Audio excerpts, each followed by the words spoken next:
This is Real News Media TV, coverage you can trust. Please like, share, subscribe, and hit the notification bell. Select all for daily news updates. JAMP blasts government for starting new year on uninspired note with a surcharge issue. The Jamaica Accountability Meter portal says the government started the year on a bad note, with the Finance Ministry contradicting statements made at Wednesday's post-cabinet media briefing about a surcharge issued against the two officials at the Ministry of Education. It had been disclosed that action was taken in response to last year's report by Auditor General Pamela Monroe Ellis regarding the payment of $124 million to the Joint Committee for Tertiary Education. But in a statement Wednesday afternoon, the Ministry of Finance denied that action had been taken, saying it was still in the process of gathering and reviewing information regarding the recommendation made by the Auditor General for surcharge of Permanent Secretary Dean Roy Bernard and Acting Permanent Secretary Dr. Grace McLean.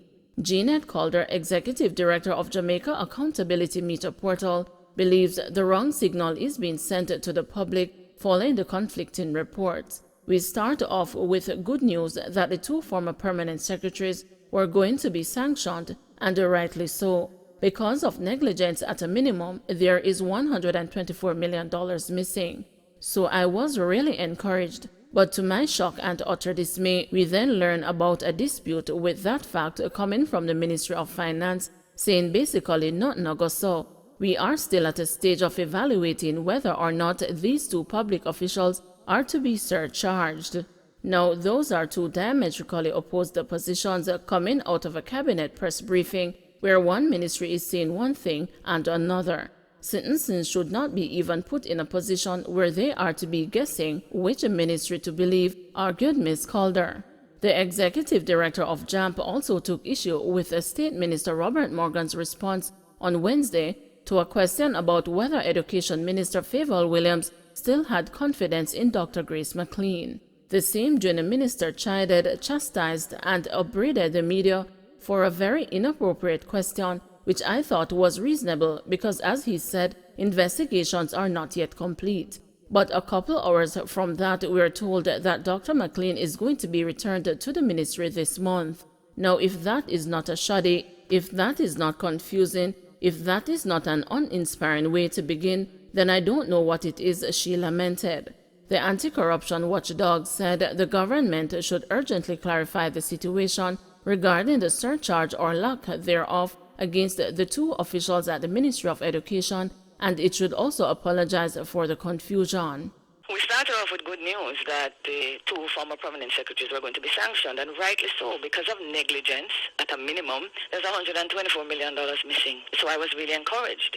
But to my shock and utter dismay, we then learn about a dispute with that fact coming from the Ministry of Finance saying, basically not no go so. We are still at a stage of evaluating whether or not these two public officials are to be surcharged. Now, those are two diametrically opposed positions coming out of a cabinet press briefing where one ministry is saying one thing and another. Citizens should not be even put in a position where they have to be guessing which ministry to believe. And I have no reservations about saying, in light of the way in which the Ministry of Finance has handled itself, the work that we do, that I believe the Ministry of Finance, but no citizen should be in a position this morning to have to decide who is telling the truth. But again yesterday, we had the same junior minister being asked, does the Minister of Education repose trust in Dr. McLean? And the same junior minister chided, chastised, and upbraided the media for a very inappropriate question, which I thought was reasonable because, as he said, investigations are not yet complete. But a couple hours from that, we're told that Dr. McLean is going to be returned to the ministry this month. Now, if that is not a shoddy, if that is not a confusing, if that is not an uninspiring way to begin, then I don't know what is. And I think the government really has to come out forthwith today to explain to Jamaica what is happening. And I would even say offer an apology for the confusion yesterday. Lawmakers lack a political will to tackle crime problem, said Hamilton. With the growing murder rate in Jamaica, a social commentator believes lawmakers lack the political will to take decisive action to confront the issue. An emotional Prime Minister Andrew Holness on Wednesday stated that he goes to bed every night with the country's spiraling murder rate and the questions about his efforts to stem it weighing on his conscience. Professor Rosalia Hamilton says the country's crime situation is at a crisis level. She also questioned the inadequate budgetary allocation to social intervention even as crime spirals out of control. I don't think we're really serious about tackling this crime because the missing of the target is one thing. But when we look at, for example, we know the role of parenting and how important that is in making sure that our youngsters get the right kind of care and protection that they need. Where's the budget in the National Parenting Commission to do any serious work? We have tried to work with them and we keep hearing about these budgetary constraints, she complained. According to Professor Hamilton, these kinds of intervention have worked in the past and could help to stem crime.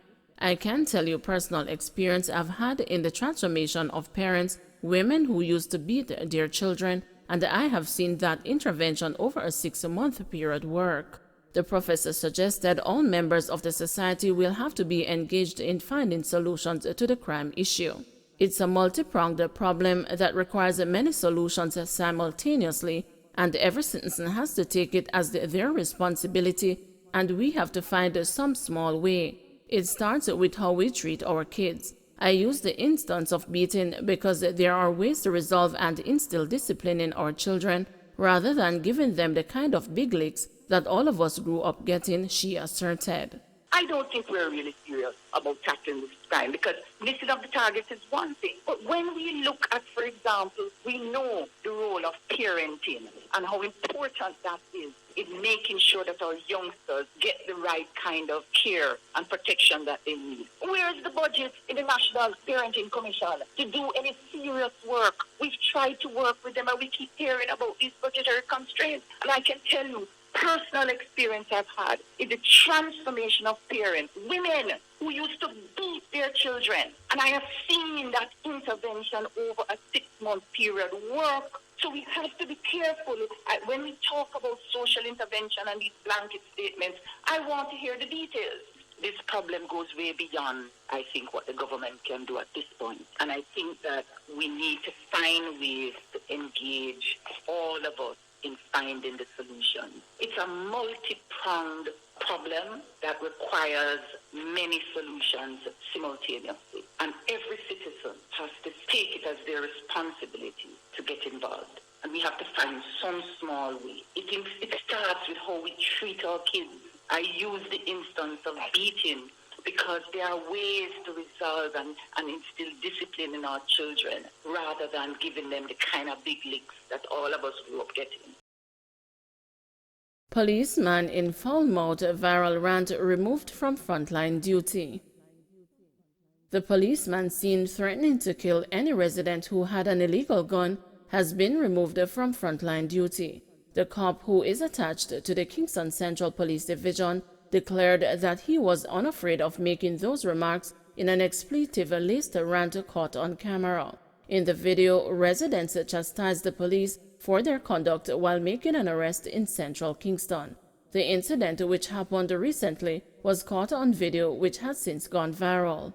We have commenced an investigation into that matter. To further that investigation, he has been removed from frontline duty. Head of the Kingston Central Police Division, Superintendent Beresford Williams, told the news today. Williams declined to disclose the rank of the policeman being investigated and whether the incident occurred during a planned operation. All of that we hope to ascertain in our investigation, he said. Body believed to be that of 88-year-old man retrieved from sinkhole. The body believed to be that of 88-year-old Kenneth Brown, who went missing in Bentown in Mulgrave District, St. Elizabeth last month, was on Wednesday removed from a sinkhole. The remains were retrieved by a team from the Jamaica Defense Force. Reports are that Brown went missing for more than 2 weeks, and his body was believed to have been discovered on New Year's Eve by one of his sons who had formed a search party. Brown is believed to have been suffering from degenerative illness that affects his memory. Since the discovery of the body, residents and family members made several attempts to enter the sinkhole to retrieve the remains but were unsuccessful. With assistance from the JDF, The body, which is in an advanced state of decomposition, was removed yesterday. March 21 return date for St. Andrew businessman, wife charged with fraud.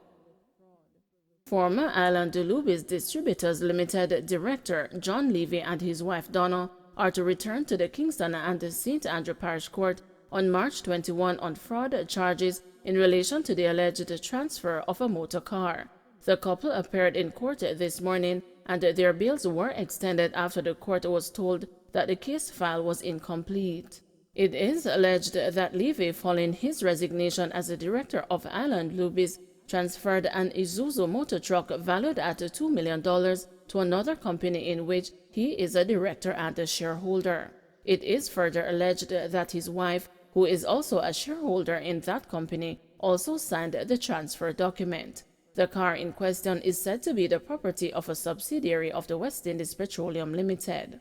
The husband and wife were later brought in for questioning by the police and subsequently charged. The 59-year-old businessman is charged with forgery, fraud by a director, conspiracy to defraud, simple larceny, larceny of a motor vehicle, creating public mischief, and receiving stolen property. His 56-year-old wife is facing charges of conspiracy to defraud, larceny of a motor vehicle, and receiving stolen property. John Levy was removed as a director of the Island Lubies in March 2021, while his wife, who was the company secretary, resigned in April 2020.